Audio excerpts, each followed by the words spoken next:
যে সবাইকে আমার স্ক্রিনটা দেখতে পাচ্ছেন? জি ভাইয়া। জি আচ্ছা, ভাইয়া। এখানে প্রবলেমের কথা যে বলছিলেন সে কি জয়েন করছেন? জি ভাইয়া।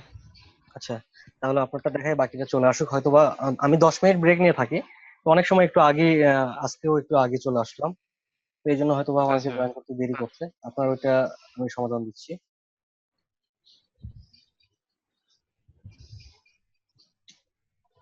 হ্যাঁ, আপনার প্রবলেমটা বলেন যে কি হচ্ছিল।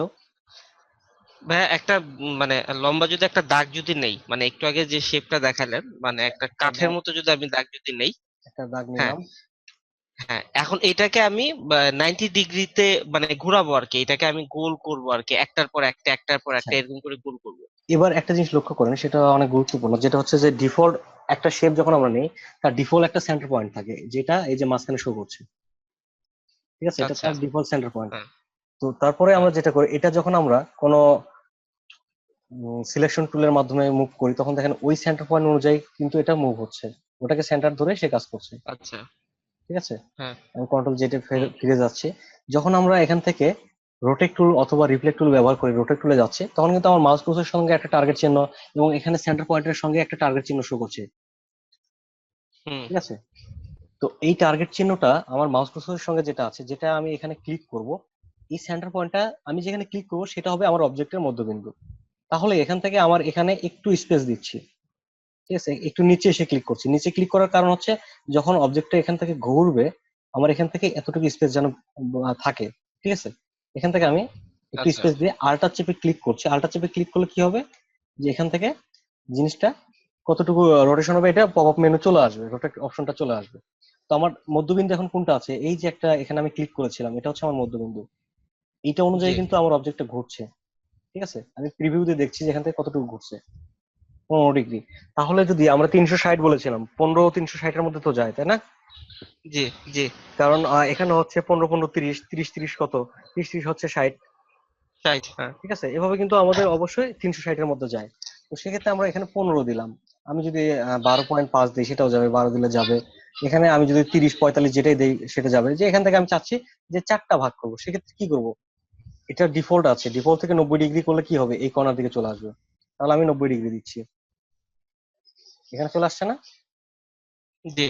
হ্যাঁ। তাহলে এখান থেকে স্পেস 90 ডিগ্রি অনুযায়ী অ্যালাইন হচ্ছে। এখানে রোটেশনটা দেখেন, 90 ডিগ্রি আসছে, কপি।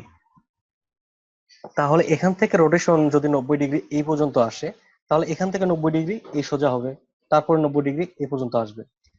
ঠিক জি আছে, ভাইয়া। তো হ্যাঁ। আমাদের হুম। মধ্যবিন্দু কোনটা আছে, এই যে এটা, এটা অনুযায়ী কিন্তু রোটেট হচ্ছে। এটা। হ্যাঁ।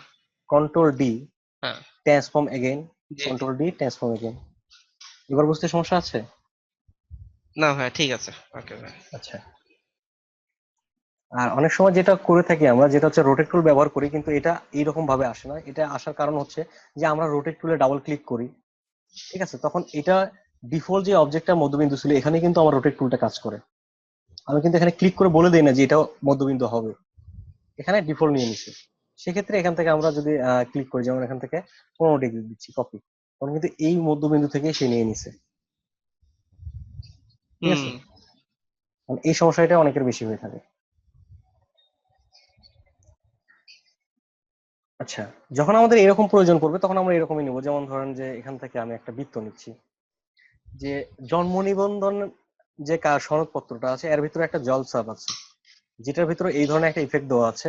ঠিক আছে, যেখানে এরকম একটা ইফেক্ট দেওয়া আছে, আমার রোটেট টুলের মাধ্যমে দেখি, এখান থেকে আমি 15 করে দিচ্ছি, কপি, কন্ট্রোল ডি।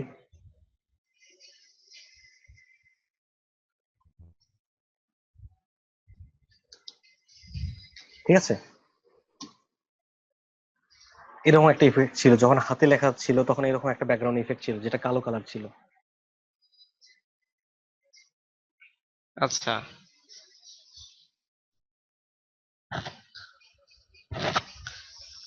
ডিজাইন শেখার সময় কিন্তু আমি আপনাদের সূত্র দেখাচ্ছি, অনেক কাজগুলো দেখাচ্ছি, এটার মাধ্যমে অনেক ভালো কাজও করতে পারবেন।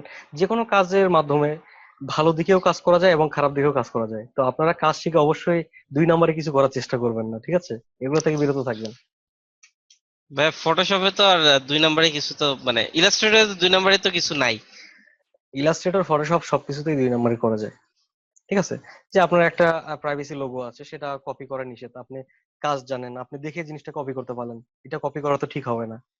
ঠিক আছে, ও আচ্ছা আচ্ছা, যেমন হ্যাঁ হ্যাঁ হ্যাঁ, যেমন একটা ঠিক আছে। সার্টিফিকেট ব্যাকগ্রাউন্ড, তো আমরা ডিজাইনার, আমরা জানি যে কোন ডিজাইন কিভাবে করতে হয়, একটা সার্টিফিকেটের ব্যাকগ্রাউন্ড দেখে বলতে পারবো যে এটা এইভাবে করলে করা যাবে।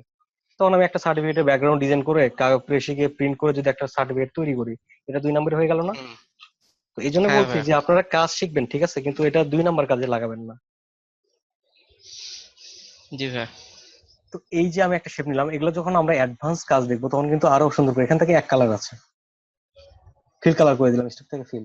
ঠিক আছে, কিন্তু এখানে মাঝখানে কিন্তু আমার পার্ট গুলো শো করছে, আমি এখান থেকে পুরোটা সিলেক্ট করলে দেখতে পাচ্ছি পার্টটা কোনটার উপরে কোনটা গেছে। এখান থেকে যখন আমরা অ্যাডভান্স কাজটা দেখবো, এখানে ক্লিক করলে এটা সুন্দর একটা ডিজাইন হয়ে যাবে। ঠিক আছে,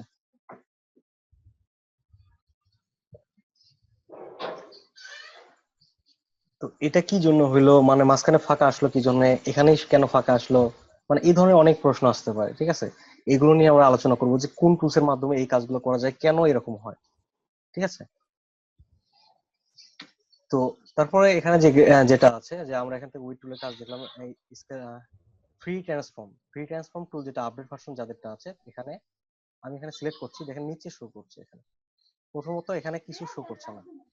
ঠিক আছে, যদি আমি কোনো অবজেক্ট ব্যবহার করি, যেমন এখানে আমি একটা অবজেক্ট নিচ্ছি, অবজেক্টটা নেওয়ার পর আমি যখন ফ্রি ট্রান্সফর্ম টুলে ক্লিক করবো, তখন দেখেন এর সঙ্গে আরো 4টা শো করছে। এই 3টাতে আমরা কাজ করে থাকি। এই 3টার কাজটা কি, যেমন এই উপরে যেটা আছে এটা পার্সপেক্টিভ ডিটেক্ট করে, ঠিক আছে, ডিটেক্টর। তো পার্সপেক্টিভ ডিটেক্টরটা কিভাবে কাজ করে, যখন আমি এই পাশ থেকে একটা কিছু এই দিকে ড্র্যাগ করব ডান দিকে, তখন এই যে অপোজিট সাইডে যেটা আছে সেটাও বাম দিকে চলে আসবে। ঠিক আছে, এখান থেকে লক্ষ্য করেন আমি এদিকে যাচ্ছি, ওইটাও কিন্তু এদিকে আসছে। ঠিক আছে, আচ্ছা, এবার এটা যদি আমি এই দিকে নিচ দিকে ড্র্যাগ করি, তাহলে কি হবে, নিচেরটা উপর দিকে চলে আসবে। ঠিক আছে, এখান থেকে এদিকে দিলে এদিকে চলে আসবে। এখন খুব পরিচিত একটা লোগোর সঙ্গে আমি আপনার এটা একটু মিল করে দিই, যেটা হচ্ছে যে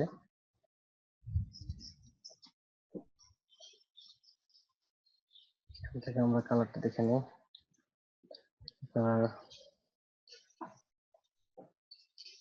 আচ্ছা, এই লোগোটা দেখে নাই এমন মনে হয় কেউ নাই এখানে, সবাই আছে। যেটা হচ্ছে উইন্ডোজের লোগো। ঠিক আছে, তো এই যে একটা উইন্ডোজের লোগো, উইন্ডোজের লোগো কিন্তু এক পাশে বড় আছে, এক পাশে চিকন আছে। সেক্ষেত্রে ফ্রি ট্রান্সফর্ম টুল, এই যে আমরা এখানে পার্সপেক্টিভ ডিরেক্টর, এটার মাধ্যমে এক সাইডটা একটু ড্র্যাগ করে উপর দিকে দিয়ে দিচ্ছি। ঠিক আছে,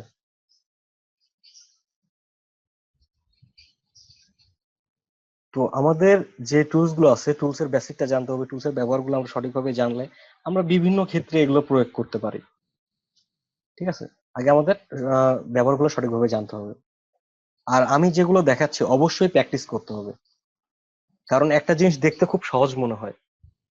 ঠিক আছে, যে কেউ মানে আমরা যখন কোনো বাস কিংবা কোনো কিছু একটা গাড়িতে বসি, তখন বলি ড্রাইভার আস্তে চালাচ্ছ কেন, একটু জোরে চালাও, আমার দ্রুত যাইতে হবে, এটা হবে এটা হবে। ঠিক আছে, তো আপনি যখন ড্রাইভারের সিটে বসবেন তখন বুঝবেন যে গাড়ি চালানোটা কতটা। ঠিক আছে, তো এই রকমই যে যে যার কাজটা জানে এবং সেটাকে আরো অভিজ্ঞতা মানে এক্সপিরিয়েন্সটা বাড়ানোর জন্য সে সেটা প্রতিনিয়ত করে যায়। এরকম আপনার ডিজাইন শিখছেন, ডিজাইনটাকে যত প্র্যাকটিস করবেন তত আপডেট হবে। ঠিক আছে, তো একজন, যদি আপনার শেখার ইচ্ছা থাকে, তো একসঙ্গে দুইজন শুরু করছেন, একজন 3 মাস কোর্স করছেন, অন্য অপরজন 3 মাস কোর্স করছেন।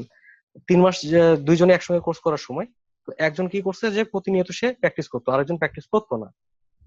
তো বেলা শেষে দেখা যাবে যে দুইজনের মধ্যে আকাশ পাতাল অনেক তফাৎ। যেটা হচ্ছে যে ওর ডিজাইন গুলো অনেক ইমপ্রুভ করবে, আপনারটা ওই রকমই থেকে যাবে, কারণ আপনি প্র্যাকটিস করেন নাই। ঠিক আছে, তো এখানে প্রতিনিয়ত জি ভাইয়া। জানার জানার অনেক বিষয়গুলো আছে, যেটা হচ্ছে যে আপনি যখন এখানে প্র্যাকটিস করবেন তখন অবশ্যই এটার সঙ্গে ক্রিয়েটিভ একটা চিন্তা আসবে যে এটা এইভাবে করতেছি, এভাবে তো আরো অনেক কিছু করা সম্ভব, এটার সঙ্গে এরকম করলে কেমন হয়, তখন আরেকটা কিছু অ্যাড করার চিন্তা ভাবনা থাকবে। প্রতিনিয়ত আপনার মানে জ্ঞানটা বাড়তে থাকবে। আর যখন আপনি প্র্যাকটিস করবেন না যে এটা তো আমি পারি, এটা আর কি প্র্যাকটিস করবো, তাহলে কিন্তু আপনার ডিজাইন শিখা হইলো না। আপনি যেটুকু পারেন ওইটুকুর মধ্যে সীমাবদ্ধ থাকলেন, হয়তোবা কিছু না, কাজ না করে করে সেটাও একদিন হারাই যাবে। এই জন্য প্রতিনিয়ত প্র্যাকটিস করতে হবে। আর যেটা হচ্ছে যে একজন ভালো ডিজাইনার গুণ হচ্ছে সে প্রতিনিয়ত ভালো ভালো ডিজাইন ফলো করবে। শুধু ডিজাইন করলেই হবে না, ডিজাইন দেখতে হবে। যেমন এই জিনিসটা এই কারণে যে আপনি যখন একটা এক্সাম সেন্টারে যাচ্ছেন, পরীক্ষার হলে গিয়ে পরীক্ষা দিবেন, পরীক্ষার হলে যে পরীক্ষা দেওয়ার আগে আপনি কি করেন? একটু পড়াশোনা করেন যে যে বিষয়ে পরীক্ষা আছে সেই বিষয়ে আপনি একটু পড়াশোনা করে ওটা একটু জেনে নেন যে এই বিষয়ের উপর পরীক্ষাগুলো হবে। ঠিক আছে? তখন পরীক্ষা সেন্টারে যখন প্রশ্নটা দেয়, প্রশ্ন দেখে আপনি কি করেন যে এটা আমার কমন আসছে কিংবা এটা কমন আসে নাই, কমনটা আসতেছে কই থেকে? আপনি যেটা পড়ছেন কিংবা যে বিষয়ে পরীক্ষা হচ্ছে ওই বিষয়ে জানেন, সেটার উপরে কিন্তু কমন আসতেছে। আপনি যে বিষয়টা জানেন না ওটার যদি আপনাকে মানে প্রশ্নপত্র দেওয়া হয় আপনি কিন্তু কিছুই বলতে পারবেন না। ঠিক আছে? তো এই যে আপনাদের ব্রেনে কিছু জ্ঞান স্টক করা থাকে, যখন একটা প্রশ্নপত্র হাতে আসে তখন আমরা নিজেরা নিজের অজান্তে আমাদের সেই জমানো স্টকের কাছে মেসেজ পাঠাই যে আমার এই প্রশ্ন আসছে, এটার উত্তর কি হবে। তখন আমার জমা থাকা কিছু মানে যে জমা মেমোরিতে জমা থাকা যে প্রশ্নগুলোর উত্তর, সেখান থেকে রিপ্লাই আসে যে এটার উত্তর এরকম হবে। তখন কিন্তু আমরা উত্তরটা লিখতে পারি। তো এরকমই আমরা যখন অনেকগুলো ডিজাইন দেখবো তখন আমাদের কালার কনসেপ্ট কিংবা আমাদের ডিজাইনের শেপ এগুলো কিন্তু এমনিতে আইডিয়া চলে আসবে কিভাবে করলে কেমন হবে। আমার মাথায় যদি কিছু জমা না রাখি তাহলে কিন্তু এখানে আমি ডিজাইন করতে বসলে শুধু মাথায় ঘুরবে, কি করব এটা কেমনে হবে, এটা কোন কালার দিব, মানে কি দিলে ভালো লাগবে। ঠিক আছে, এরকম অনেক কনফিউশন থাকে। যখন আমরা প্রতিনিয়ত ডিজাইন দেখবো, পাশাপাশি করব, প্র্যাকটিস করব, তখন কিন্তু এগুলো আমাদের ভিতরে স্টক হয়ে থাকবে। নিজের অজান্তে অনেকদিন আগে একটা ডিজাইন দেখছেন, আপনি এখানে অন্যভাবে একটা আইডিয়া ওইটার সঙ্গে একটু যোগ করে দিচ্ছে। ঠিক আছে, আমরা যখন কিছু একটা পড়ি ওটা লেখার সময় হয়তো বা ওইটার সঙ্গে আরো কিছু বানায় লিখতে পারি, এরকমই একটা ডিজাইন আমরা দেখার পর ওই ডিজাইনের সঙ্গে আরো কিছু বানায় অ্যাড করতে পারবো। ঠিক আছে। ভাইয়া আমার একটা জিনিস জানার ছিল। জি বলেন। ভাইয়া যখন আমরা হচ্ছে লেনোভোর যে লোগোটা দেখি, LE, এর যে নিচে যে ইয়েটা থাকে কার্ভ, ওইটা হাফ থাকে, ওইটা আমরা হচ্ছে ইলাস্ট্রেটরে করবো কি করে? ল্যানোভোর নিচের অংশটা হাফ থাকে। মানে যে লিখলাম ওইটার নিচে একটুখানি কাটা থাকে, আমি বাঁকা করতে পারছি কিন্তু কাটতে পারতেছি না। একটু আপনি হচ্ছে গুগল আচ্ছা, করলেই দেখতে পাবেন। লিঙ্কটা একটু দিয়ে দেন, এখানে মেসেজের লিঙ্কটা দেন একটু দেখি। আচ্ছা আমি দিচ্ছি।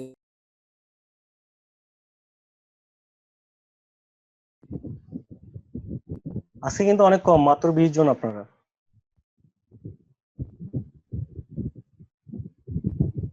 আস্তে আমাদের আস্তে ব্যাচে কয়জন আছে? এখন 20 জন জয়েন করছেন, তো আপনাদের ব্যাচে তো প্রায় 35-40 জনের মতো আছে, তো তারও বেশি। ফার্স্টের দিকে তো ছিল ভাই, অনেকেই ছিল, এখন তো দেখতাম কম।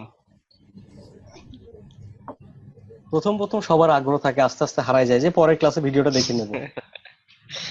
জি ভাই। আমি কিন্তু প্রথম দিকে একটা কথা বলছিলাম যে ভিডিও আপনি দেখতে পারবেন, ভিডিওকে কিন্তু প্রশ্ন করতে পারবেন না।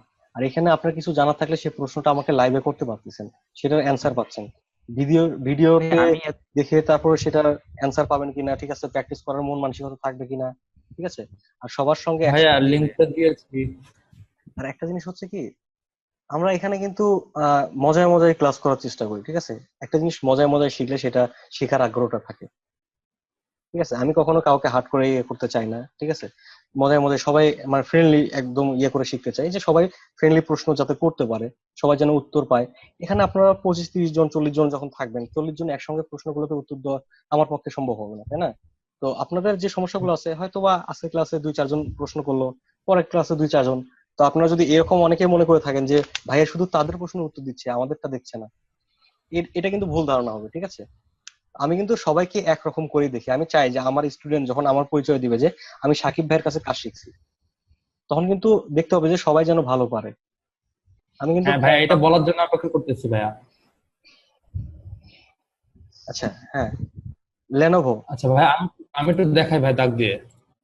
এই যে এইখানে ভাইয়া এই যে ইটা আছে, আহ, এই যে ইটা ভাইয়া হয়ে গেল। এই যে এই যে এতখানি তো হওয়ার কথা ভাইয়া, এটা আছে হচ্ছে এতখানি। তো এটাই বুঝতেছিলাম না। আচ্ছা, এই টাইপের কিছু ফন্ট আছে। ঠিক আছে, যে এগুলো প্রত্যেকটা লোগোর জন্য কিছু প্রিমিয়াম ফন্ট ব্যবহার করা হয়, এগুলো প্রত্যেকটা ফন্ট স্টাইল কিন্তু এক না। আর গত ক্লাসে আপনাদের ফন্ট নিয়ে একটু আলোচনা করছিলাম, যেটা হচ্ছে যে আমি একটা লোগো তৈরি করছিলাম, তো আপনারা বলেছিলেন যে এই ফন্ট গুলো কোথায় পাবো। ঠিক আছে, তো এই জন্য আমি একটা সাইট রাখছি, এটা মোটামুটি ভালো, মানে বেশ কিছু যারা ভালো মাপের ডিজাইনার আছে তারা এই ফন্টটা এই সাইটটা ইয়ে করে থাকে, সাজেস্ট করে থাকে। এই সাইটে মোটামুটি অনেক ফন্ট আছে, আহ, প্রায় কয়েক লাখ ফন্ট আছে যেখানে আপনারা সব ফন্ট ফ্রি ব্যবহার করতে পারবেন, ঠিক আছে? ভাই এখানে কি ডাউনলোডে ক্লিক করলে পপ আপ আসবে? হ্যাঁ, এখান থেকে সরাসরি ডাউনলোড হয়ে যাবে। যেমন আমি এখানে এই ফন্টটা কিংবা এখান থেকে বিভিন্ন টাইপের ফন্ট আছে, ঠিক আছে? আমি এখান থেকে এই ফোনটা ডাউনলোড করে আমি কিভাবে ইলাস্ট্রেটরের সাথে অ্যাড করব? আমি সরিফ টাইপের একটা বেসিক ফন্টের মধ্যে সরিফ টাইপের একটা ফন্ট সিলেক্ট করছি। এটা অটোমেটিক ভাই অ্যাড হয়ে যাবে, এটা সমস্যা নেই, খালি ইনস্টল করলেই হবে। এখান থেকে ধরেন আমি ও এখান থেকে আচ্ছা। একটা ফন্ট পছন্দ হচ্ছে, ঠিক আছে? চমক চমক 5 এটা আমি সিলেক্ট করছি, যেটা এটা মেবি ফাইবারের ফন্ট, fiverr.com এর যে লোগোটা ছিল এই ফন্ট, ঠিক আছে?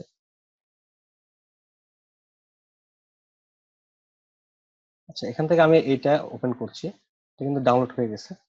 এটা একটা জিপ ফাইল হয়ে আসছে। আমি জিপ ফাইলটা ওপেন করে এখান থেকে ফন্টটাকে শুধু ডাবল ক্লিক করে ইনস্টল করে নেব, অথবা আপনারা আনজিপ করে ওটা ফন্টটা ইনস্টল করতে পারেন।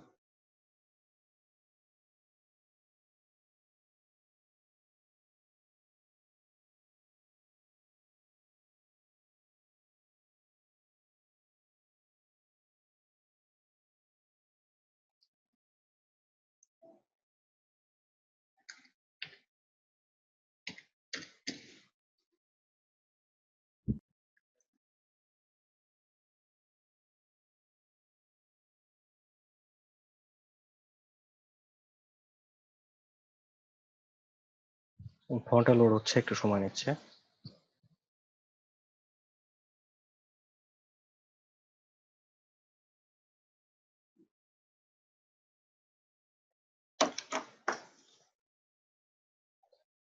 আমার এখানে ইলেকট্রিসিটি কখন চলে গেছে বলতেই পারতেছি না, আমার শরীর গরমই হয়ে যাচ্ছে, তারপর মাত্র লক্ষ্য করলাম। ভাইয়া কোন জেলায় আছেন আপনি এখন? হুম, আমি গ্রামে আছি, বগুড়াতে। বগুড়া। আপনার কি সবাই ঢাকা থেকে? আমি রাজশাহী, আমিও গ্রাম। যাক, আপনি আমাদের মানে বিভাগে আছেন, বগুড়া তো। জি।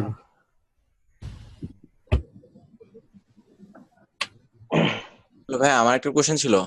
মানে আহ, মানে আমি আমার নেটের প্রবলেম আর মানে কিছু প্রবলেমের কারণে আমি 2টা ক্লাস মিস করছি। আচ্ছা। যার কারণে আর কি মানে যে হোমওয়ার্ক গুলো দেন মানে যে অ্যাসাইনমেন্ট গুলো দেওয়া লাগে, তো হুম। সেইগুলো আমি এখন পর্যন্ত দিতে পারি নাই। তো আচ্ছা এখন আচ্ছা এগুলো কি আমি এখন শনিবারের আগে সেগুলো যদি দিতে পারি, মানে ভিডিও গুলো দেখে, তো আচ্ছা। সে এ দিতে পারবো? এটা গ্রুপে একটা পোস্ট দিয়ে দিয়েন যে আপনার এই সমস্যা ছিল, আর অ্যাসাইনমেন্ট আপনি ওই সাইটে তো জমা দিতে হয়, সাইটে দিয়ে দিয়েন। আর আমাকে যদি কোনো কাজ দেখাইতে চান সেটা অবশ্যই গ্রুপে পোস্ট করবেন, আমি ওয়েবসাইটে দেখি না, ঠিক আছে? আপনার সাইটে পোস্ট করবেন এই শিক্ষণকে দেখানোর জন্য, আর আমাকে দেখাইতে চাইলে সেটা গ্রুপে পোস্ট করবেন, ঠিক আছে? ভাই আমাকে তো গ্রুপে অ্যাড করা হয় নাই। আহ, যে দেখেন আমরা যে ফন্টটা ইনস্টল করলাম এটা মাত্র এখান থেকে ইয়ে করে দিলাম, ঠিক আছে? এভাবে আমরা ফন্ট ইনস্টল করে ব্যবহার করতে পারবো। এখান থেকে অনেক ফন্ট আছে, অনেক টাইপের। ফন্টটা গিয়ে দিতে হবে না, এটা ইলাস্ট্রেটরের ফাইলে গিয়ে দিতে হবে না? না, ইলাস্ট্রেটর ফাইলে দিতে হবে না, ওখান থেকে পিসিতে ইনস্টল করার সঙ্গে সঙ্গে ইলাস্ট্রেটর ভিতর চলে আসবে। আচ্ছা ভাই, বাংলা ফন্টের জন্য ভালো কোনো সাইট আছে নাকি? বাংলা ভালো ফন্ট আহ, পাওয়া যায়? বাংলা freefont.com একটা সাইট আছে, ওখানে শুধু বাংলা ফন্টই আছে। আচ্ছা।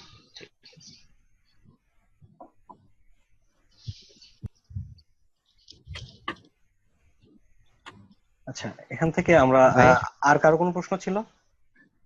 ভাই শুনতে পাচ্ছেন? হ্যাঁ, শুনতে পাচ্ছি, বলেন। ভাই আমাকে তো গ্রুপে অ্যাড করা হয় নাই, অনেকদিন আগে রিকোয়েস্ট পাঠাইছিলাম। আপনার ইউজার নেমটা কি ছিল? অরূপ 12ই, মানে আমার শিখনে অরূপ লেওয়া শুধু, আর ফেসবুকে অরূপ 12ই। আচ্ছা, ঠিক আছে।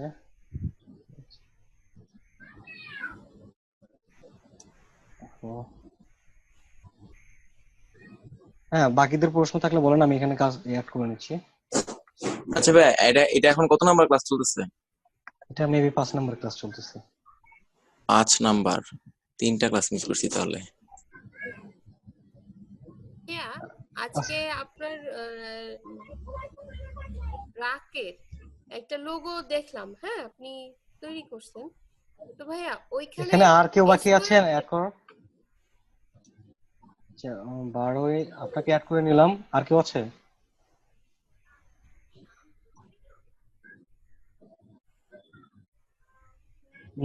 প্রথমে যাকে দেখতে পাচ্ছি উনি হয়তো বা এখানে অ্যাড ছিলেন, আমি এখানে ইমেজ দেখলাম। আচ্ছা, হ্যাঁ বলেন। হ্যাঁ ভাইয়া, আজকে ওই যে যে লোগোটা আপনি ভেক্টর করে দেখাইছেন, হ্যাঁ? আচ্ছা আচ্ছা, ওইখানে আপনি স্কোয়ার যেটা, স্কোয়ারটাকে ওই একটু কার্ভ করে ফেললেন, ওইটা কি দিয়ে করলেন ভাইয়া? আচ্ছা, স্কোরটাকে কার্ভ করে ফেললাম। এখান থেকে কি দুই দিকে বাঁকানো সেটা গ্রিন কালার যেটা ছিল? হ্যাঁ, ওইখানে যে যে মানে বৃত্তর চারপাশে যেটা প্রথমটা করলেন, তো ওটা তো প্রথমে স্কোয়ার করলেন, করে তারপরে শেপটা মানে আবার চেঞ্জ করে ফেললেন। হ্যাঁ, শেপটা চেঞ্জ করার জন্য যেটা করেছি সেটা হচ্ছে যে এখান থেকে আমি একটা শেপ নিচ্ছি, ঠিক আছে? তো শেপ নেওয়ার জি পর এই শেপ গুলো আমি দেখেন এখানে আরেকটা শেপের উপর উঠাই দিচ্ছি। তো এখানে একটা শেপ আছে, এখানে একটা শেপ আছে, দুইটা শেপ না? তো এখন জি দুইটা শেপকে একসঙ্গে সিলেক্ট করলে দুইটা শেপের এই যে আমাদের পার্টটা যে আছে, একটা শেপের পার্ট আর একটা শেপের মধ্যে ঢুকে গেছে। জি তো এখান থেকে আমরা উইন্ডো থেকে পাথ ফাইন্ডার একটা অপশন আছে, পাথ ফাইন্ডার, ঠিক আছে, যেটা শর্টকাট হচ্ছে শিফট কন্ট্রোল F9। এখানে পাথ ফাইন্ডারটা আছে। পাথ ফাইন্ডারের মাধ্যমে অবজেক্টের এরকম গ্রুপ অবজেক্ট যেগুলো আছে এগুলোকে কাটা যায়, ডিভাইড করা যায় এবং ভিতর থেকে মার্জ করে দেওয়া যায়। এখানে বিভিন্ন আইকন গুলো দেখতে পাচ্ছি, ঠিক আছে?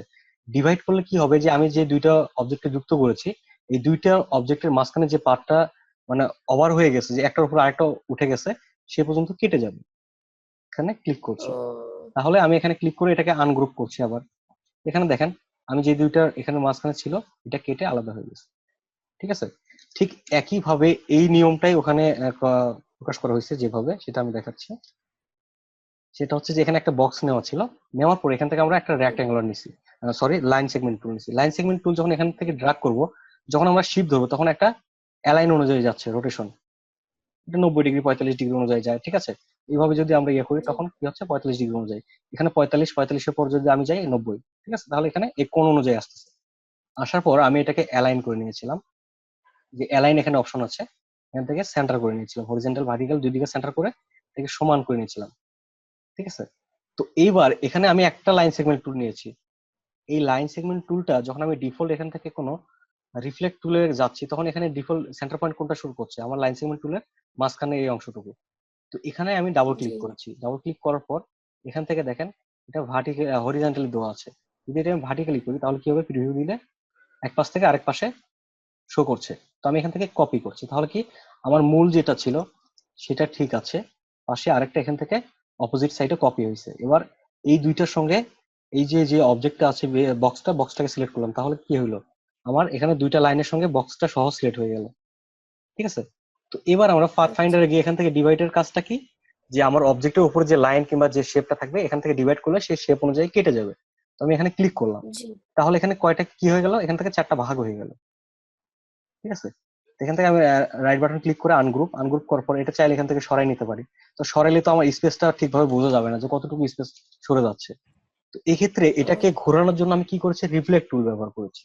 রিফ্লেক্ট টুলের মাধ্যমে আমি এখানে ক্লিক করেছি, অবজেক্টের এই লাইনে ক্লিক করলে আমার এটা হচ্ছে মধ্যবিন্দু। তো এখান থেকে আমি যে কোনো জায়গায় ক্লিক করতে পারি, কিন্তু এই লাইনের সোজা ক্লিক করতে হবে যে কোনো এক জায়গায়, ঠিক আছে? এখানে আল্টার চেপে ক্লিক করছি, করে এখান থেকে ভার্টিক্যালি দেওয়া আছে, তাহলে এক পাশ থেকে আরেক পাশে, এই পাশে ছিল এই পাশ থেকে ঘুরে এই পাশে আসতেছে। এখানে আমি কপি না দিয়ে শুধু ওকে দিয়েছি, ঠিক আছে? ওকে। তো ও এবার আচ্ছা আচ্ছা, মানে ওইটা কেটে উল্টো পাশে চলে গেছে, বুঝতে হ্যাঁ, পারছি। এবার এটাকে সিলেক্ট করে আমি একই কাজটা এখানেও করছি, রিফ্লেক্ট টুল। তো এটা যেহেতু ডান দিকে ঘোরানো আছে, এটা বাম দিকে শো করছে, ঠিক আছে? ওকে, এটুকুই। এবার বুঝতে সমস্যা আছে?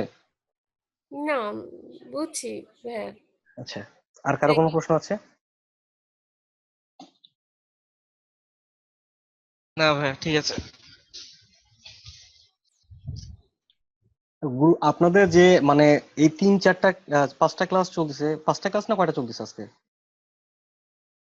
আজকে পাঁচটা পঞ্চম। মনে হয় ভাইয়া। বেশি করেও তো পাঁচটা। বলেন না, কেউ বেশি করে বললে তো আমার সুবিধা হয়। 5টা ক্লাস তো। 6টা ক্লাস হয়তো, কিন্তু একটা ক্লাস মিস হয়েছে। আচ্ছা আচ্ছা,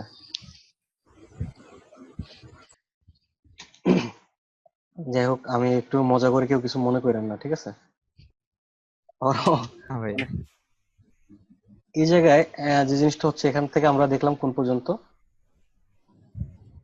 ফ্রি ট্রান্সফর্মে আমরা নর্মালি ক্লিক করলে এখানে কিন্তু কিছু শো করছে না। যখন একটা অবজেক্ট নিব তখন এখানে ফ্রি ট্রান্সফর্মে ক্লিক করলে এখানে অপশনগুলো শো করবে। তো এখান থেকে আমার প্রথমটার কাজ হচ্ছে আমরা যে নর্মালি যেরকম সিলেকশন টুলের কাজ করি এখান থেকেও এটার মাধ্যমে আমরা রিসাইজ করতে পারবো, এদিকে বড় ছোট করতে পারবো। আবার এটার আরেকটা সুবিধা আছে, সেটা হচ্ছে এখান থেকে সাইড দিকে বাঁকাইতেও পারবো। ঠিক আছে, নিচ দিকে বাঁকাইতে পারবো। তো এখন এটার কাজটা দেখলাম, এটার কাজটা দেখলাম, এবার এটার কাজটা কি? এটার কাজ হচ্ছে আমরা অবজেক্টের একটা কর্নার ধরে এখান থেকে বড় ছোট করে ডিস্টর্ব করে দিতে পারি। ঠিক আছে, এগুলো পার্সপেক্টিভ মেলানোর জন্য। আচ্ছা, তারপরে যেটা আছে সেটা হচ্ছে শেপ বিল্ডার টুল। শেপ বিল্ডার টুল এখন এই যে কিছুক্ষণ আগে যে জিনিসটা দেখলাম যে একটা শেপের উপর আরেকটা শেপ থাকলে আমরা এখান থেকে পাথ ফাইন্ডারের মাধ্যমে ডিভাইড করতে পারলাম, ভাগ করতে পারলাম। তো এইরকমই শেপ বিল্ডার টুলের মাধ্যমে আমরা যুক্ত শেপকে রিশেপ তৈরি করতে পারি, এখান থেকে শেপের পরিবর্তন আনতে পারি, শেপকে ডিলিট করতে পারি। ঠিক আছে, যেমন এখানে আমি একটা শেপ নিচ্ছি অবজেক্ট, তো এখানে আমি আরেকটা অবজেক্ট নিচ্ছি। ঠিক আছে, তো এটা একবার তো দেখিয়েছি, এটা এরকম একটা রাখলাম, এবার আরেকটা নিচ্ছি, এবার এটার সঙ্গে একটা বৃত্ত নিচ্ছি।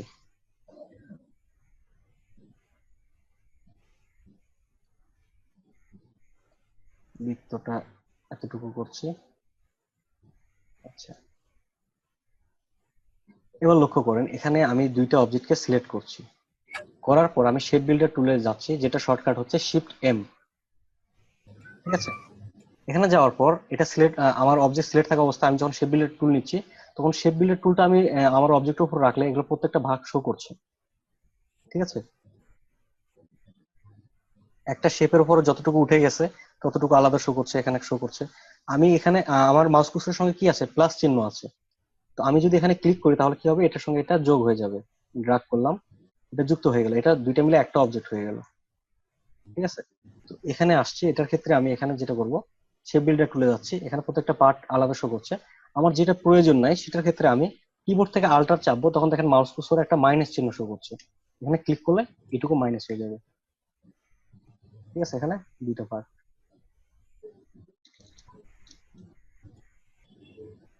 বোঝা গেছে? জি ভাইয়া ভাই। প্রথমটা একটু আরেকবার বলো, এই যে ব্ল্যাক এটা।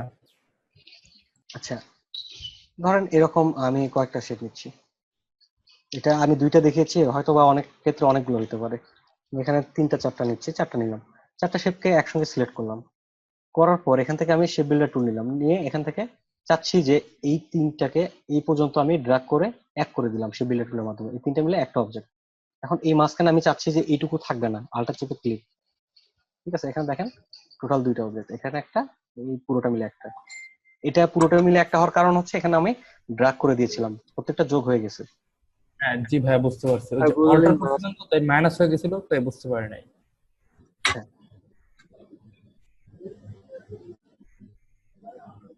তো শেপ বিল্ডার টুলের মাধ্যমে কিন্তু খুব সহজেই সুন্দর সুন্দর লোগো করা যায়। ঠিক আছে, এই যে আমি এখানে একটা শেপ রাখছি, এটা আমি প্লাস করেছিলাম, যুক্ত করে দিয়েছিলাম। তো এখান থেকে একটা জিনিস লক্ষ্য করেন, এইরকম একটা শেপ যখন আমরা এখান থেকে মাইনাস করে দিচ্ছি, এটা কিন্তু অনেকের পরিচিত, বলে দিলে হয়তো বা চিনবেন। এখান থেকে আমি একটু রোটেট করলে কত হচ্ছে, 90 ডিগ্রি রোটেট, তাহলে অপর দিক হয়ে যাচ্ছে। এটা একটা নতুন লোগো। ভাইয়া আজকে আমি আমার গেজিতে খেয়াল করছি, কিন্তু হচ্ছে দুই সাইড একটু কার্ভ হবে, মানে ওই যে নিউ ভার্সনে ওই যে অ্যাঙ্কর পয়েন্ট একটু কার্ভ করা যায় না, দুই সাইড একটু ঘোরানো যায়। আচ্ছা, আমরা চাইলে এখান থেকে কার্ভ করে দিতে পারি, যে পাশে কার্ভ থাকবে সেই পাশে আমি কার্ভ করে দিলাম, এরকম। হ্যাঁ হ্যাঁ, আমি খেয়াল করছি আজকে হুম। এটা। আচ্ছা, হ্যাঁ, যেরকম থাকবে আমরা করে দিতে পারি, সমস্যা নেই। তো লোটো লোগো নর্মালি ভাইয়া, যখন প্রথম অবস্থা ছিল তখন এরকমই ছিল। ভাইয়া কি বলেন? ভাইয়া এই যে কার্ভটা যে করলেন, এখন আমি দুই পাশে সেম ডিস্টেন্সে কার্ভটা করব, তো ওই ক্ষেত্রে কি করতে হবে? এই যে আমি এখান থেকে ডিরেক্ট সিলেকশন টুলের মাধ্যমে এই অ্যাঙ্কর পয়েন্টে ক্লিক করছি, এখানে একটা লাইভ পয়েন্ট শো করছে যেটা আপডেট ভার্সনে শো করে শুধু। হুম ঠিক হুম, আছে, জি এখান ভাই। থেকে আমি এই পাশে একটা ক্লিক হুম। করছি, তাহলে এই পাশেও শো করছে। এখন যে কোনো একটাকে ও, ধরে ড্র্যাগ করলে দুইটা একসঙ্গে কাজ করবে, আচ্ছা আচ্ছা, দুইটা সিলেক্ট ঠিক আছে। আছে। আর যাদের ব্যাকডেট ভার্সন তারা বলবেন যে আমাদেরটা কি কাজ করবে না, ঠিক আছে, তাদের জন্য এখানে সিলেক্ট করার পরে এখানে কর্নার একটা অপশন আসবে, এখান থেকে আপনি বলে দিবেন যে এত পিক্সেল কার্ভ হবে। ঠিক আছে,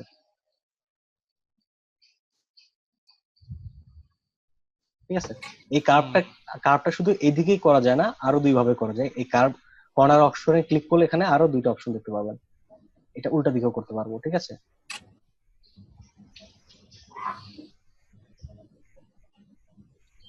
আমার একটা আছে এদিকে সোজা। এই যে একটা জিনিস লক্ষ্য করেন, এখানে একটা প্রশ্ন করলেন, এখান থেকে নতুন একটা কিছু জানতে পারলেন, আপনার মাধ্যমে আরো 5 জন জানতে পারলো। এটা যদি আপনার ভিডিওর আশায় বসে থাকেন, এই প্রশ্নগুলো কি আসবে? না ভাইয়া। না। এই জন্য আমি বলি যে আপনারা ক্লাসে রেগুলার হওয়ার চেষ্টা করেন। তারপরেও অনেকে রেগুলার আসেন না। ঠিক আছে, আসলে এটা আমার ব্যর্থতা, কারণ আমি আপনাদের ভালো ক্লাসে মজা দিতে পারি না, কিংবা আপনাদের ভালোভাবে শিখাইতে পারতেছি না। এই জন্য হয়তোবা এই শিখুন আমাকেই দায়ী করবে যে আপনার ক্লাসে ছাত্ররা মানে অ্যাটেন্ড থাকে না কেন। ঠিক আছে, ভাইয়া আমরা যারা রেগুলার আছি ওরা ভাইয়া রেগুলারই আসবো, যে কয়জন আছি। একটা জিনিস হচ্ছে কি, আমি এখানে এই শিখুনের সঙ্গে ক্লাস করাচ্ছি, এটা কিন্তু বড় কিছু না। এখানে আপনাদের ক্লাস করিয়ে আমার যে অনেক কিছু আসে তা কিন্তু না, এটা আমার প্র্যাকটিসটা জারি রাখার জন্য জাস্ট আপনাদের ক্লাস করাই। ঠিক আছে, ভাইয়া যখন দেখা যায় যে এখানে আপনাদের অ্যাক্টিভিটি কমে যায়, তখন কিন্তু আমার নিজেরও একটা আগ্রহ কমে যায় যে এখানে ক্লাস করাবো না, ছাত্র ভালো লাগে না, ক্লাস করাইতে ভালো লাগে না। ঠিক আছে, না না ভাই, এরকম কিছু না ভাইয়া, কালকে তো এইচএসসি রেজাল্ট না ভাইয়া, এর জন্য ধরেন অনেকে আসে নাই। আর যে জিনিসটা হচ্ছে, এখানে আমি এই শিখুনে ক্লাস করিয়ে যা পাবো, এরকম আমি যে কাজারি ইনশাল্লাহ আল্লাহর রহমতে এটা আমি একদিনে 1 ঘন্টা ইনকাম করতে পারবো। ঠিক আছে, এটা পুরো মাস আমি ক্লাস করে যা করাতে পারবো, এটা আমি একদিনে ইনকাম করতে পারবো 1 ঘন্টায়। কিন্তু এখন ঘটনা হচ্ছে যে আমি এটা প্রতিনিয়ত, যেটা বললাম যে প্র্যাকটিসের মধ্যে থাকলে কাজগুলো ভালো থাকে, আমি আপনাদের কাজ শিখাচ্ছি, পাশাপাশি আমার প্র্যাকটিসটাও হচ্ছে। ঠিক আছে, আর আমি প্রতিনিয়ত আপনাদের নতুন কিছু নিয়ে আসার চেষ্টা করি, যাতে আপনারাও নতুন কিছু শিখতে পারেন, আমার কাজগুলো আপডেট হয়। হ্যাঁ, এটা কি আদৌ ভাইয়া এটা কি আদৌ সত্যি যে ফ্রিল্যান্সাররা ভালো ইনকাম করা সম্ভব এই কাজগুলো শিখে? এটা হচ্ছে আপনার উপর নির্ভর করবে। ঠিক আছে, তো যেটা হচ্ছে যে আমরা প্রতিনিয়ত একটা জিনিস দেখে থাকি, যে আমরা লক্ষ্য করি যে একজন সরকারি চাকরি করতেছে, একজন বেসরকারি চাকরি করতেছে, কেউ বা নর্মালি কারো একটা কোম্পানিতে চাকরি করতেছে। তো এই জিনিসটা আমরা নর্মালি কিভাবে নেই, চাকরি আমরা কি বলি, সে ভালো একটা চাকরি করতেছে, সে বলছে নর্মাল একটা চাকরি করতেছে। তো এই জিনিসটা একটু মানে আস্তে করে উচ্চারণ করলে কি আসে, চাকরি। একজনের চাকরগিরি করার পর আপনাকে তার বেনিফিট থেকে কিছু অংশ দিবে, যেটা হচ্ছে আপনার বেতন। ঠিক আছে, তো এটা মানে ইয়ে হলে সত্য। তো এখানে যেটা হচ্ছে যে আপনি একজনের কাজ করে দিচ্ছেন, তার ভালো লাগা থেকে আপনার দিয়ে কিছু টাকা ইনকাম করতেছে, তারপরে সে আপনাকে স্যালারি দিচ্ছে। এটা কিন্তু সবার ক্ষেত্রে, আপনি যদি একটা কোম্পানি দেন, আপনি কিন্তু একটা এমপ্লয় রাখবেন কি জন্য, আপনার ইনকাম করার জন্য। ঠিক আছে, তো এই জায়গায় কাদেরকে রাখা হয়, যারা কাজ জানে, তাদের মাধ্যমে কাজ করে নেওয়া হয়। তো এখন আমাদের ডিজিটাল যুগে যেটা হয়ে থাকে সেটা হচ্ছে যে আমরাও কিন্তু অনলাইনে এরকমই চাকর কিংবা কামলা যেটা বলেন, এরকমই একটা কিছু, যে আমরা অনলাইনের মাধ্যমে অন্য দেশের যে ক্লায়েন্ট গুলো আছে তাদেরকে সেবা দিয়ে থাকি ঘরে বসে। এটার জন্য শুনে ফেলবে আপনার কথা। আমি আমি ওইভাবে সমস্যা নেই, কারণ আমি সত্যি কথা বলতেছি, এখানে খারাপ কিছু তো বলতেছি না। আর যেটা হচ্ছে যে আমি অনলাইনের মাধ্যমে মানুষকে সেবা দিচ্ছি। ঠিক আছে, এটা ঘরে বসে আমি করতেছি যে আমি কতটুকু কাজ জানি। তো আমি যে কাজগুলো জানি, আমি যে একজন ডিজাইনার, এটা কি আপনি এখানে যারা ক্লাস করতেছে হয়তো বা এরা জানে যে আপনি ডিজাইন শিখছেন, আপনি একজন ডিজাইনার, এই শিখুনের সাথে পরিচিত, এই শিখুন জানে আপনি একজন ডিজাইনার, আপনার ফেসবুকে কিছু ফ্রেন্ড জানে যে আপনি একজন ডিজাইনার, কিন্তু বাহিরের ক্লায়েন্ট যাদের কাছ থেকে আপনি কাজ নিবেন তারা কিন্তু জানেন আপনি একজন ডিজাইনার। তো তাদেরকে জানানোর জন্য আপনাকে কি করতে হবে, সেটা হচ্ছে যে আপনার কিছু ডিজাইনের স্যাম্পল দিয়ে একটা পোর্টফোলিও তৈরি করতে হবে, যেটা হচ্ছে আপনার ডিজাইনের কিছু স্যাম্পল থাকবে, যেগুলো বিদেশি ক্লায়েন্টরা দেখবে যে আপনি কি ধরনের কাজগুলো পারেন। ঠিক আছে, তো এই পোর্টফোলিওটা যখন থাকবে তখন বিভিন্ন ক্লায়েন্টের সাথে বিট করতে পারবেন, তখন তাদের সঙ্গে মেসেজের মাধ্যমে কথা বলে বলতে পারবেন যে আমি এই ধরনের কাজ জানি, এটা আমার স্যাম্পল লিংক, এখান থেকে তুমি আমার কাজগুলো দেখতে পারো। তখন তাদের যদি কোনো কাজের প্রয়োজন হয় আপনাকে অর্ডার করবে। তো অর্ডার করে কি করবে? আপনি গ্রাফিক ডিজাইনিং আপনি কোথা থেকে শিখছেন? আমার তো অনেক জায়গা থেকে অনেক ভাবেই শেখা। ঠিক আছে, তারপরে সবচেয়ে বড় জিনিস হচ্ছে যে আমার নিজের একটা আগ্রহ ছিল। ভাইয়া সেক্ষেত্রে কি কোনো বই কাজে লাগতে পারে? ধরেন আমি কোনো বই কিনলাম, ওইটা বারবার প্র্যাকটিস করলাম বা পড়লাম, যেমন সাবজেক্ট ওয়াইজ যে বইগুলো আমরা একটা জিনিস হচ্ছে কি, পাই। গ্রাফিক্সে আপনি যখন ইউটিউবে একটা মুভি কিংবা কোনো একটা গান লিখে সার্চ দেন, তখন কি রেজাল্ট কি একটাই আসে না অনেকগুলো আসে? অনেকগুলো আসে। অনেকগুলা, কিন্তু আমি অনেক সময় বলছি কি দেখা যায় যে ধরেন আমি আমি বলি যেটা হচ্ছে যে অনেক সময় দেখা যায় যে আমি যে মুভিটা খুঁজতেছি ওখানে সার্চ দিচ্ছি, ওই নামে অনেক কিছু আসছে কিন্তু ওই মুভিটা আমি পাচ্ছি না। 4 মিনিট 5 মিনিট অনেক ট্রেলার আসতেছে কিন্তু আমি মুভিটা পাচ্ছি না। এইরকমই যখন আমরা কোনো কিছু করতে চাই তখন মনে করি যে আমি নতুন, আমার মনে হয় এই বইটাই আমার জন্য ভালো, এটাই একজন ডিজাইনারের বই, ঠিক আছে। আগে প্রথমত গাইডলাইন নিতে হবে আপনাকে, একজন ভালো ডিজাইনারের কাছ থেকে শিখে তারপর যখন গাইডলাইনটা পাবেন তখন বুঝতে পারবেন যে কোন জিনিসগুলো আপনার জন্য ভালো। আপনার বেসিক সূত্র কোনো কিছু জানা নাই, তখন একজন প্রেস থেকে নর্মালি একটা বই ছাপাইছে তার বিক্রির জন্য, ওটাই বললো যে ডিজাইনারের এটা ভালো একটা বই, যেটা তাদের মার্কেটিং এর প্রচার করছে। তো সেই জিনিসটা আপনার হাতে আসলে আপনি মনে করলেন হ্যাঁ এটা শিখে আমি সবকিছু করতে পারবো। যখন আপনি ওটা কমপ্লিট করে বুঝতে পারবেন যে আপনার চেয়ে অনেকে ভালো ডিজাইন করতেছে অন্য বই দেখে, তখন বুঝতে পারবেন যে এই বইয়ের চেয়ে ওই বইটা ভালো ছিল, ঠিক আছে। আসলে ভাইয়া, সাকিব ভাই, সেটা কথা না, আমাদের এইখানে কিছু সেন্টার আছে বুঝছেন, হ্যাঁ, আমি বলেন। সেই সব জায়গায় 2টা জায়গায় ভর্তি হয়েছি, কিন্তু আপনি এই 5টা ক্লাসে যা দেখালেন সত্যি প্রশংসা করার মতোই। মানে আমি ওখানে মাসকে মাস গিয়েও তা বুঝতে পারিনি, বুঝতে পারছেন এই অবস্থা। ভাইয়া এটা কিন্তু ঠিক, মানে আপনি 5টা ক্লাসে যতটুকু দেখাইছেন আমিও দেখছি, কোচিং সেন্টার একটা আমিও করতেছি, ওইখানে অলরেডি 15টা ক্লাসের উপরে চলে গেছে, কিন্তু এখনো এতগুলা টুলস এখন পর্যন্ত দেখাই নেই তারা। মানে কি দুঃখজনক বুঝছেন, আমরা যারা সত্যিকারে শিখতে চাই মানে আমাদের জন্য কোনো জায়গা নাই যে শিখবো, বুঝছেন। এই হচ্ছে বড় তবে কথা। সাকিব ভাইয়া, খুব ভালো আগ্রহ থাকতে লাগছে হবে। যে আপনি অনেক ভালো শিখান, আর এটা ভালো লাগতেছে বুঝছেন যে কিছু অন্তত বুঝতে পারতেছি, ইনকাম করার দরকার নাই, কিন্তু না, আগে এ- জিনিস সম্পর্কে জানা যাচ্ছে, এটা না, হচ্ছে বড় কথা। তারপরে হচ্ছে যে ইনকামের দরকারটা হচ্ছে কি মানুষের চলার জন্য সবারই কিছু না কিছু অর্থের প্রয়োজন আছে। হয়তোবা কেউ বিলাসিতা করতে পছন্দ করে, কেউ বা নিজে একটু বিলাসিতা কম করে, কিন্তু অর্থের প্রয়োজন কিন্তু সবারই আছে। তো এই জায়গা না না থেকে না, টাকার কথা বলিনি ভাইয়া, মানে জব করি আমি, কিন্তু একটা স্কুলে আছি, কিন্তু আচ্ছা আচ্ছা, সমস্যা হচ্ছে কি এটা আমার খুব শখের একটা জায়গা, আমি বেশ কয়েক জায়গায় ঘুরছি, কিন্তু মানে খুব আপসেট হয়েছি বুঝছেন, সমস্যা নেই। কি ভয়ঙ্কর। ভাইয়া ভাইয়া ভাইয়া আমি একটা প্রশ্ন করতে চাই ভাইয়া। জি বলেন। ভাইয়া আমি হচ্ছে নেটে দেখছি হচ্ছে ইন্ডিয়া হচ্ছে পৃথিবীর ভিতরে একে আছে, যে তারা হচ্ছে সফটওয়্যার ডেভেলপমেন্টে ফ্রিল্যান্সিং দিয়ে একে, বাংলাদেশ হচ্ছে দ্বিতীয় হচ্ছে গ্রাফিক্স ডিজাইনে। তো ভাইয়া আপনি যেহেতু ডিজাইন করেন, কাজ করেন, বিড নেন, ভাইয়া হচ্ছে কোন দেশের মানে ক্লায়েন্ট বেশি মানে থাকে, মানে কাজ নেয় বা দেয়? এটা বিভিন্ন ক্লায়েন্ট গুলো থাকে, ঠিক আছে। এখানে আপনার নির্দিষ্ট ওইভাবে উল্লেখ করা থাকে না যে কোন দেশ। এখানে আমাদের কাজ করার জন্য, যেমন আমরা কাজ কিন্তু একই স্কুল থেকে সবাই পড়াশোনা করি, সবাই কিন্তু একই জায়গায় চাকরি করে না। এরকম আমাদের মার্কেট প্লেস কিন্তু অনেক আছে, সবাই কিন্তু একই মার্কেট প্লেসে কাজ করে না, ঠিক আছে। তো যেটা হচ্ছে যে একজন শিক্ষক সে শিখাচ্ছে, তাকে যে ইঞ্জিনিয়ার হইতে হবে এমন কোনো প্রশ্ন নাই, ঠিক আছে। এখানে যেটা হচ্ছে যে শেখার পরে আপনি কোন জায়গায় যাবেন, কোন সেক্টরটা আপনার ভালো লাগে, এখানে বিভিন্ন মার্কেট প্লেস বিভিন্ন টাইপের। এখানে কিছু মার্কেট প্লেস আছে যেখানে আপনি একবার কাজ করে জমা রাখলে সেই কাজটা প্রতিনিয়ত সেল হইতে থাকবে, আপনাকে ওখানে খোঁজ খবর নিতে হবে না কোন দেশি ক্লায়েন্ট কিনলো কিংবা কোথায় থেকে এসে কিনলো কিংবা কত কিনলো। ওখানে আপনার সেল হলে শুধু দেখাবে আপনার এই কয়টা আইটেম এতবার সেল হয়েছে, আপনি এত টাকা জমা হয়েছে। তো এইরকম একটা সাইট হচ্ছে গ্রাফিক্স রিভার, যেখানে আপনি একবার কাজ করে অ্যাপ্রুভ করাইতে পারলে ওখানে প্রতিনিয়ত ইনকাম আসতে থাকবে। আর যেটা হচ্ছে যে কিছু কাজের স্যাম্পল দেখিয়ে বায়ার কালেক্ট করা, যেমন fiverr.com, এখানে আপনার যেটা হচ্ছে যে আপনার কিছু কাজের স্যাম্পল আছে, আপনার ভিডিও আছে, এগুলো দেখে আপনি বললেন যে আমি এই ধরনের কাজ করি, ওখানে কিছু ব্রিফ দেওয়া থাকলো, প্রত্যেকটা কাজের জন্য প্রাইস দেওয়া থাকলো, আমি এই কাজের জন্য এত টাকা প্রাইস নেই, আমি এত ঘন্টা কাজ করি, ঠিক আছে।